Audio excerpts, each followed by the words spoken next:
Cuando al profesor Hanseli, del que os he hablado, le entrevistaron porque se hizo muy famoso,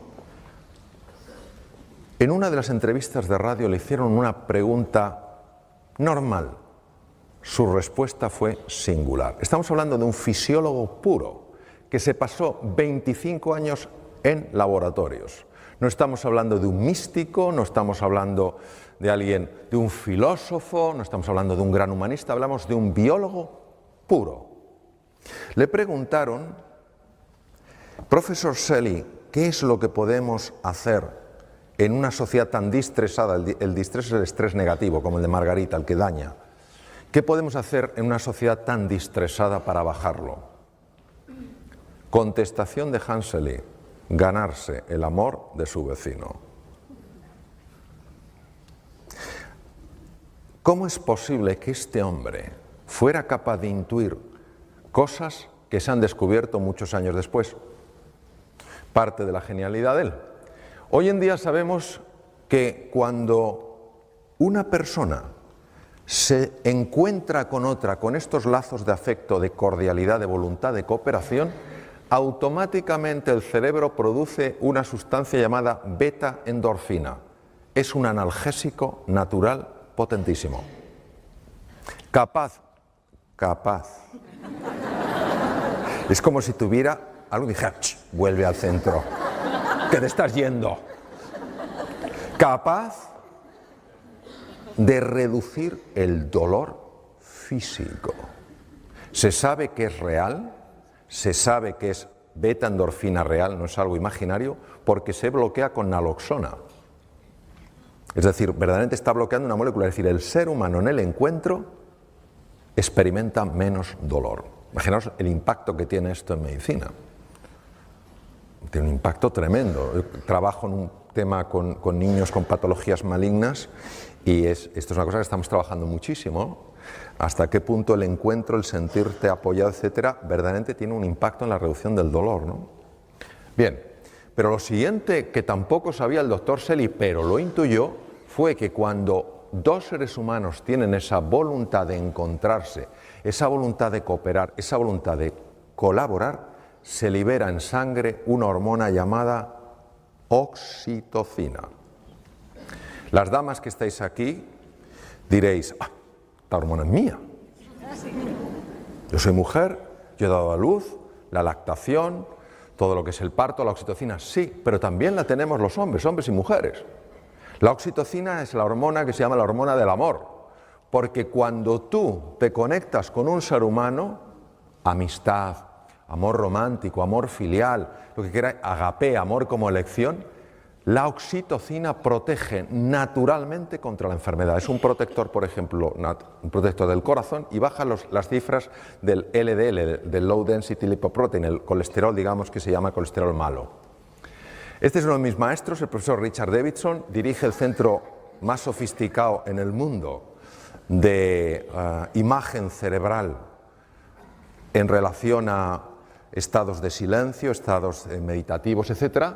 Y él ha demostrado a través de un ejercicio, se llama Meta, un ejercicio muy utilizado en el mundo del Namasté, que cuando una persona visualiza, como decías tú, Blas, visualiza el afecto, primero hacia sus seres queridos, luego a los menos queridos, y hace lo que puede con los nada queridos, pero hace ese esfuerzo. Él ha observado, es el primer científico en el mundo que lo ha podido observar, ha observado que la parte anterior del cerebro, que si os acordáis es la que se bloquea cuando la amígdala se activa, ¿os acordáis? Pues resulta que empieza a crecer en grosor, aumenta la neuroplasticidad, la formación de nuevas neuronas y es capaz entonces de neutralizar el miedo. Luego quiere decir que el antídoto natural del miedo es el amor, no es el valor. Es el amor. Cuando la amígdala, que estaba activada, se desactiva, la parte anterior del cerebro puede funcionar bien. Claro, esto tiene unas implicaciones enormes. Porque quiere decir que una persona que se siente amada, que se siente querida, es una persona que intelectualmente va a funcionar mejor. Y una persona que se siente humillada, que se siente avergonzada, que se siente empequeñecida, intelectualmente va a funcionar peor, porque esos estados de ánimo están afectando al funcionamiento de su cerebro. Estas otras cosas las que se ha demostrado, otros investigadores, que cuando una persona se siente amenazada, los dos lados del cerebro no se llevan bien. Sabéis que tenemos dos hemisferios, ¿verdad? Es como una nuez, el izquierdo y el derecho. Pues se ha visto que cuanto más amenazada se siente una persona, más lateralización se produce, es decir, menos hablan entre sí los dos hemisferios.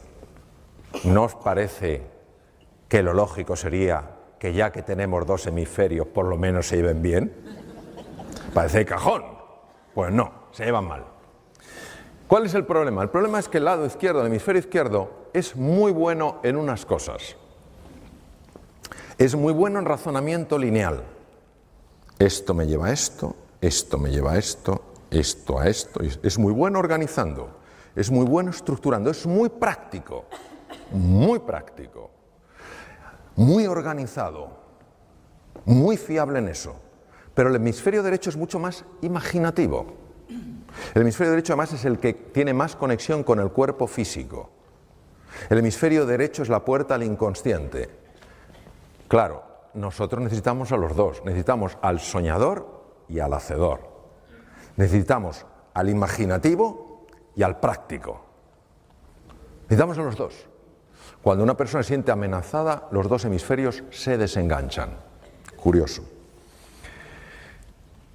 A nivel del corazón, se ha visto que el amor, el desarrollar este deseo, no pensemos en un amor azucarado, te amo. No, estamos hablando de algo como forma de ser y de estar en la vida, muy en la línea de lo que tú has comentado, Blas, es decir, tu deseo de siempre buscar lo mejor en la otra persona y por supuesto en ti. Cuando tú haces eso, se observa algo interesantísimo.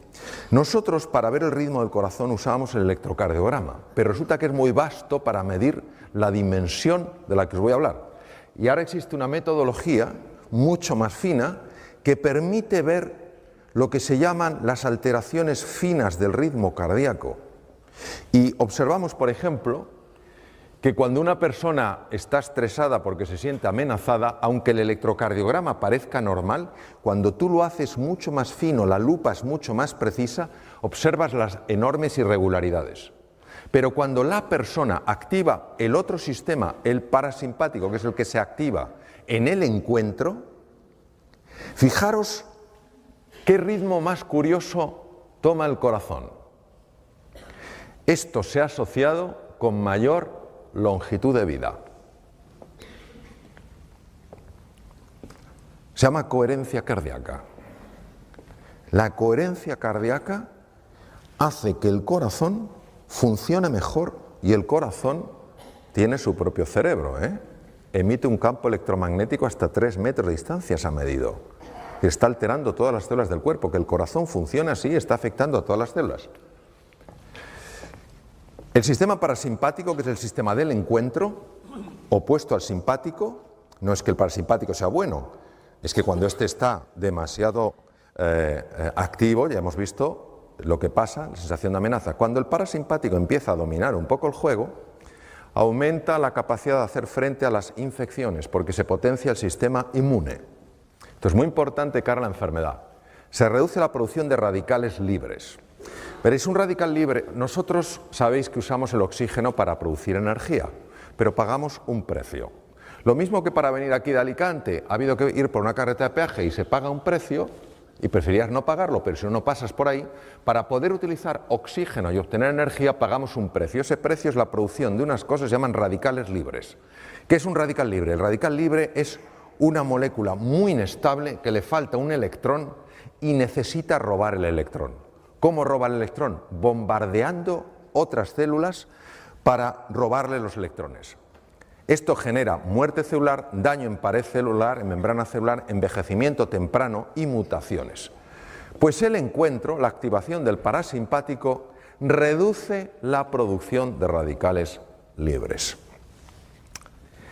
Lo que veis ahí en las puntitas de los cromosomas se llaman los telómeros, y uno de los descubrimientos más importantes que se han hecho jamás en genética. El telómero se descubrió con microscopía electrónica. En los extremos de los cromosomas, lo que veis en color rojo, no se sabía muy bien lo que hacía. Los cromosomas son como unos estuches donde está el ácido, el DNA, el ácido desoxirribonucleico enrollado, el material genético. Cada vez que una célula se divide, tiene que duplicar los cromosomas para que a cada célula hija vaya el mismo número de cromosomas. En ese proceso el telómero se adelgaza. Si el telómero se adelgaza más allá de un cierto nivel, la célula ya no se puede reproducir. Si no se puede reproducir, una vez que esa célula llegue a su tiempo de vida, se muere. Es decir, la base del envejecimiento y la destrucción de los tejidos. Sorprendentemente, observaron que algo misterioso reparaba los telómeros y no sabían lo que era. Hasta que una investigadora australiana y un equipo de investigadores norteamericanos, la doctora Elizabeth Blackburn, demostró que es una estructura enzimática llamada la telomerasa. 2009 es el año en el que ella ganó el Premio Nobel de Medicina y Fisiología por el descubrimiento de la telomerasa. Elizabeth Blackburn estudió a madres que tenían niños con patologías cerebrales que exigían una atención constante. Algunas de estas madres tenían la ayuda de sus maridos, de la comunidad, pero había algunas que estaban totalmente solas haciendo frente a ese desafío. Habían volcado toda su vida en el cuidado de su hijo, de su hija, que había nacido así, ¿vale? Localizó a estas madres que se sentían solas en su lucha. Les extrajo sangre y midió tamaño de telómeros y cifra de telomerasa. Tamaño de los telómeros era muy bajo, cifras de telomerasa bajas. Esto, la implicación, es un acortamiento de la vida. ¿Entendéis por lo que he explicado?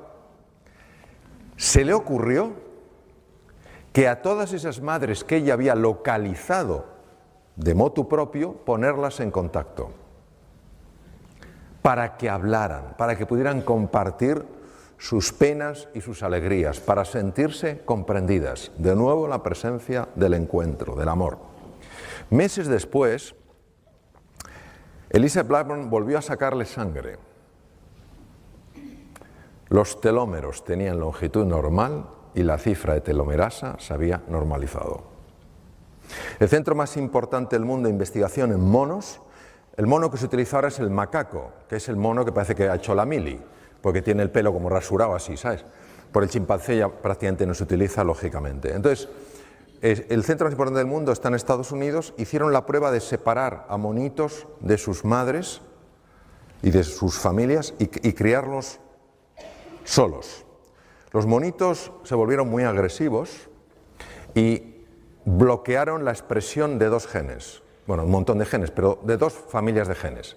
La familia de genes que protege de las infecciones, el sistema inmune, cada vez estaban malos, cada 2 por 3, y genes que afectan al desarrollo de la inteligencia del simio. Era la primera vez que se documentaba que la falta de afecto tenía este impacto.